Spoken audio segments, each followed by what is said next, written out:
പ്രിയപ്പെട്ടവരെ, പാപിയെ വിശുദ്ധനാക്കുന്ന ദൈവകാരുണ്യത്തെക്കുറിച്ച് പറയുന്ന സംഭവമാണ് സക്കേവൂസിൻ്റെ മാനസാന്തരം.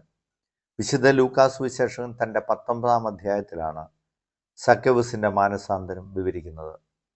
നോമ്പിൻ്റെ 2-ാം ഞായറാഴ്ച സഭ നമുക്ക് ധ്യാനിക്കാൻ തരുന്ന സുവിശേഷ ഭാഗമാണിത്. നോമ്പുകാലം അനുതാപത്തിൻ്റെയും മാനസാന്തരത്തിൻ്റെയും ഒക്കെ കാലമാണല്ലോ.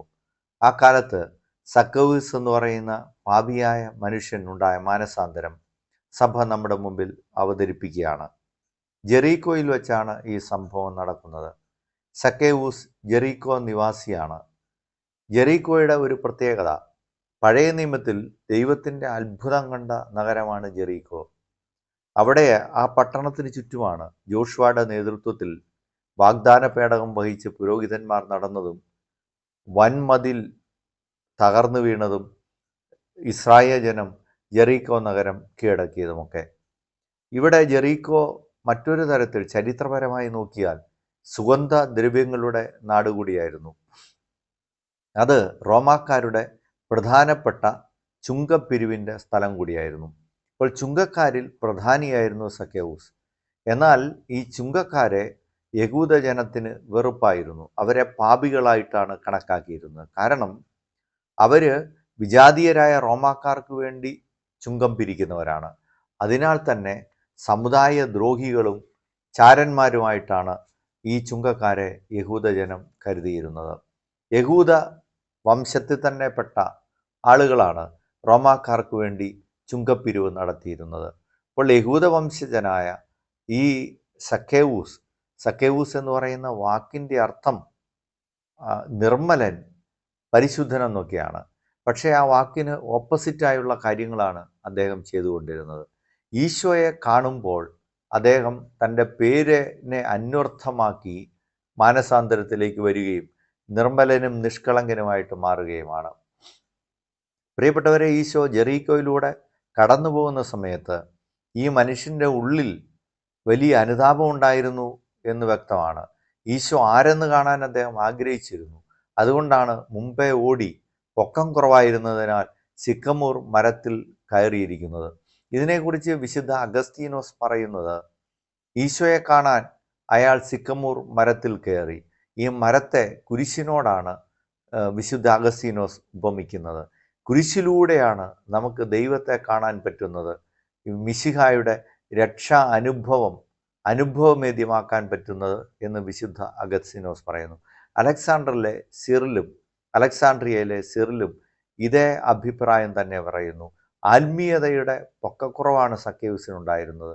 അത് മാറ്റാൻ അദ്ദേഹം ഉയരങ്ങളിലേക്ക് കയറുകയും ഈശോ അയാളെ ഉയരത്തിലേക്ക് ഉയർത്തുകയും ചെയ്തു എന്ന് അലക്സാണ്ട്രിയയിലെ വിശുദ്ധ സിറിൽ പറയുന്നു. പ്രിയപ്പെട്ടവരെ, നമുക്ക് ഈ വചനഭാഗത്തിൻ്റെ പ്രായോഗികതയിലേക്ക് വന്നാൽ നോക്കൂ, ഈശോ ഇയാൾ മരത്തിൻ്റെ മുകളിൽ ഇരിക്കുമ്പോൾ നഥാനിയേലിനോട് അത്തിമരത്തിൻ്റെ ചുവട്ടിലിരുന്നപ്പോഴേ നിന്നെ ഞാൻ കണ്ടിരുന്നു എന്ന് പറഞ്ഞ ആ വാക്കുകളെ പോലെ അതിൻ്റെ ഒരു പ്രതിധ്വനി പോലെ ഇവിടെ നമ്മൾ കാണുന്നു.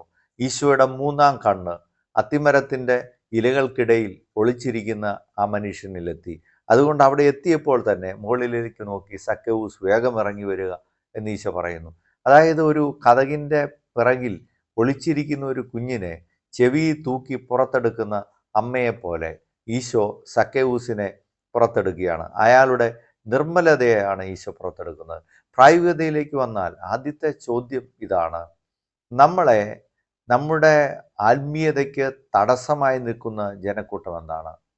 ഏതെല്ലാം തരത്തിൽ നമ്മുടെ അഹങ്കാരമോ നമ്മുടെ താൻപോരിമ ചിന്തയൊക്കെ ദൈവത്തിലേക്ക് എത്തുന്നതിന് തടസ്സമായി നിൽക്കുന്ന ഈ ജനക്കൂട്ടമാണോ? സക്കേവൂസിനെ സംബന്ധിച്ച് സക്കേവൂസിനെ ഈശോയെ കാണുന്നതിന് തടസ്സമായി നിന്നത് ഈ ജനക്കൂട്ടമാണ്.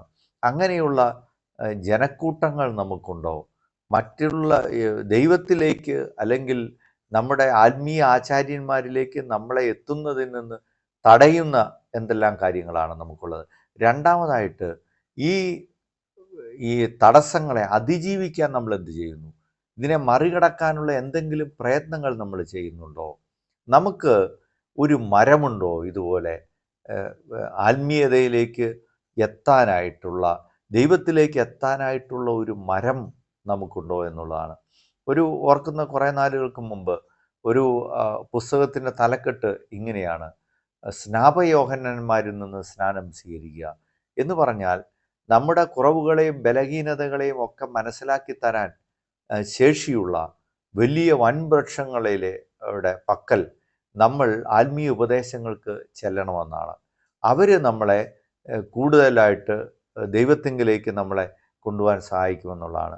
രണ്ടാമത്തെ പ്രധാനപ്പെട്ട ചിന്ത ഇതാണ് പ്രിയപ്പെട്ടവരെ. രണ്ടാമത്തെ ചിന്ത ഇതാണ്: നമ്മുടെ വാക്കുകളല്ല, അതിലുപരി നമ്മൾ പ്രവർത്തികളിലൂടെ എന്തെല്ലാമാണ് ചെയ്യുന്നത്. നമ്മുടെ മാനസാന്തരം വാക്കുകളിൽ മാത്രം തങ്ങി നിൽക്കുന്നതാണോ അതോ പ്രവർത്തനങ്ങളിലേക്ക് എത്തുന്നുണ്ടോ എന്നുള്ളതാണ് രണ്ടാമത്തെ കാര്യം. മൂന്നാമത്തെ കാര്യം, ഞാൻ ഈ ആത്മീയ ആചാര്യന്മാരെ എങ്ങനെയാണ് സ്വീകരിക്കുന്നത്? ആത്മീയ അനുഭവങ്ങളെ ഞാൻ എങ്ങനെയാണ് സ്വീകരിക്കുന്നത്? ഈശോയെ ആഹ്ലാദാരവത്തോടു കൂടിയാണ് സക്കേവൂസ് വീട്ടിലോട്ട് സ്വീകരിക്കുന്നത്. അതാണ് അയാൾക്ക് രക്ഷ പ്രദാനം ചെയ്തത്. അപ്പോൾ നമുക്ക് രക്ഷ പ്രദാനം ചെയ്യാൻ പര്യാപ്തമാക്കും വിധം നമ്മൾ നമ്മുടെ ആത്മീയ ആചാര്യന്മാരെ സ്വീകരിക്കുന്നുണ്ടോ? അല്ലെങ്കിൽ നമ്മൾ അതേ രീതിയിൽ ദൈവവിചാരങ്ങളെ നമ്മുടെ ഭവനത്തിലേക്ക് സ്വീകരിക്കുന്നുണ്ടോ? ഓർക്കുന്നത് കുറേ കാലങ്ങൾക്ക് മുമ്പ് ഒരാൾ പറഞ്ഞ കാര്യമാണ്. ഞാൻ ആ വീട്ടിൽ ഇനി പോകില്ല എന്ന് പറയുകയാണ്. കാരണം എന്താണെന്ന് ചോദിച്ചാൽ, ആ വീട്ടിൽ ചെല്ലുമ്പോൾ കുഞ്ഞുങ്ങൾ ഉൾപ്പെടെ ടി വിയിൽ മറ്റ് കാര്യങ്ങളെല്ലാം കണ്ടുകൊണ്ടിരിക്കുകയാണ്.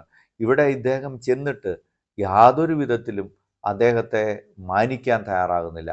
വീട്ടിൽ കാരണവന്മാരായിട്ട് 19 വയസ്സൊക്കെയുള്ള അവരല്ലാതെ ബാക്കിയുള്ളവരെല്ലാം അവരവരുടെ കാര്യങ്ങളിൽ മുഴുകുകയാണ്.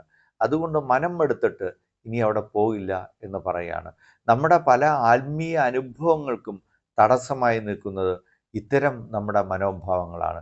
സക്കേവൂസിൻ്റെ ഈ മാനസാന്തര അനുഭവത്തിൽ നിന്നുകൊണ്ട് നമ്മൾ എന്തെല്ലാം കാര്യങ്ങളാണ് നമുക്ക് ദൈവാനുഭവത്തിന് ലഭിക്കുന്നതിന് വേണ്ടി ചെയ്യുന്നത് എന്ന് നമുക്ക് ചിന്തിക്കാം. നമ്മൾ നല്ല ധ്യാനങ്ങൾ കൂടുന്നുണ്ടോ?